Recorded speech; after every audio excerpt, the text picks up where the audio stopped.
നീട്ടിയും കുറുക്കിയുമുള്ള ആ പ്രസംഗശൈലി മലയാളി മനസ്സുകളിൽ അത്രമേൽ പതിഞ്ഞുപോയതാണ്.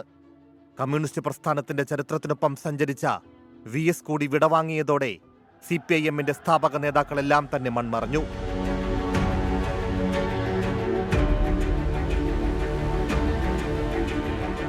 ജനകീയ സമരങ്ങളിലും മനുഷ്യാവകാശ പ്രശ്നങ്ങളിലും സജീവമായി ഇടപെട്ടിരുന്ന VS-ന്റെ അസാന്നിധ്യം കേരള രാഷ്ട്രീയത്തിൽ നികത്താനാകാത്ത വിടവാണ്.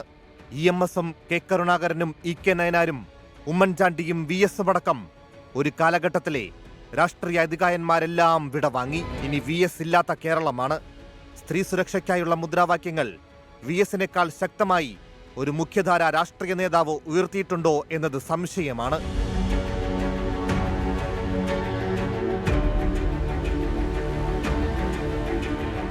ഭൂരിപക്ഷ ന്യൂനപക്ഷ വർഗീയത ഒരുപോലെ നടമാടുന്ന സത്യാനന്തര കാലത്തിൽ VS-ന്റെ അസാന്നിധ്യം തീർച്ചയായും മലയാളക്കരയ്ക്ക് വലിയ നഷ്ടമാണ്.